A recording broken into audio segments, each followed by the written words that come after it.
City Council member Pierina Sanchez, CASA New Settlement, and several other tenant organizations gathered in front of the Bronx Housing Court to protest against the rise of evictions in the borough. Today we're here standing in solidarity with our neighbors because, as we know, we have an eviction crisis. An affordable housing crisis has turned into an eviction crisis, and it's hitting the Bronx the strongest. There are currently over 200,000 cases in housing court.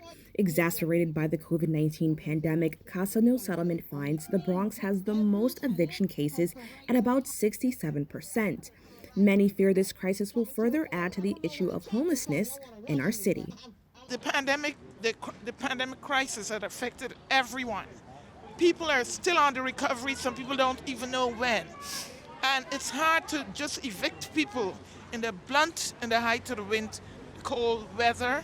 And two, with that, it's going to make more people homeless. In addition to eviction proceedings, many tenants are facing the courts without legal representation, an act many protesters are calling unfair.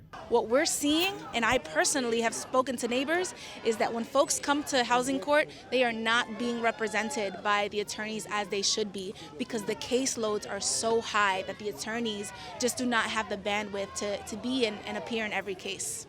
Tenants like Kim Statuto were a product of an eviction without a lawyer. Now a CASA leader, Statuto explains what her experience was like back in 1994 and the unfortunate outcome of not having legal representation in court.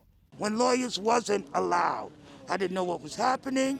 I went into a courtroom. Next thing I know, I was being evicted from an apartment of 15 years. Sanchez says they are now calling on the Office of Court Administration to slow down cases, ensuring all tenants have legal representation. The lack of ability to pay because of the economic insecurity is ending up people in housing court. So we need to make sure that we're keeping people in their homes, but if they do make it to housing court, that they have representation. Elected leaders, community organizers, and Bronx tenants say this fight for justice will not end. Sanchez says for more information on how you can get resources, look at the information below. Reporting for BronxNet, Kibin, Alleyne.